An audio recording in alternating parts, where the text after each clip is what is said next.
तो जय जोहार जय छत्तीसगढ़ संगवारी हो। बहुत जन भाई मन कमेंट करे रही से कि भाई वीडियो का नहीं डाल रहा करके। तो भाई मैं अभी कंटिन्यू बुकिंग में रहे हूँ, ओकर कारण से प्रोग्राम वगैरह रामायण चलत रही से, ओकर कारण से नहीं बना सकत रहे हूँ। और प्लस ड्यूटी भी तेकर वजह से नहीं बना सकत रहे हूँ। दो ढाई 3 महीना करीब हो गए वीडियो नहीं डाले हूँ। लेकिन आज जल्दी जल्दी में नवा गाना अभी सुने हूँ, 2 बार हुए है अलवा जलवा बनाता हूँ, फिर भी देख लूँ कैसे, कमेंट में जरूर बताओ भाई। और अभी भी जल्दी में काबर खपरी पंजाब जाता हूँ घूमे ला, एक वजह से जल्दी जल्दी बनाता हूँ, देख लूँ कैसे बताऊँ। तो चला वीडियो में देख लूँ। और मेन बात ये भी रही से एक कारण नहीं बनाओ, अरे कि जो बॉक्स है एक बार वो थोड़ा से अगर स्पीकर थोड़ा फट गए, आवाज़ एकदम क्लीन नहीं आते। तो होम थिएटर में करके थोड़ा बहुत सुनाते उम करके दे देख सकते हो, होम थिएटर में करके बजाता हूँ और कैसे तेल जरूर बताऊँ, दिखाता हूँ छोटे से प्ले। जय हो जय हो जय हो जय हो जय हो,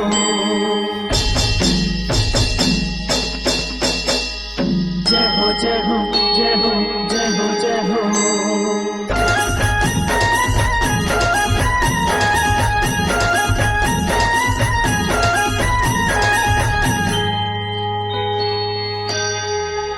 ये हो मोहनी मूर्तिया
वीडियो कैसे लगी इस कमेंट में जरूर बताओ। अच्छा लगी सो तो लाइक शेयर चैनल सब्सक्राइब जरूर कर दो यार, कबर की बहुत दिनों के वीडियो नहीं बना रहे हैं तो कल सॉरी माफ करूँ, अब कंटिन्यू डालने की कोशिश करूँ। तो चलो मिलते हैं नेक्स्ट वीडियो में, तब तक के लिए जय जवान जय छत्तीसगढ़।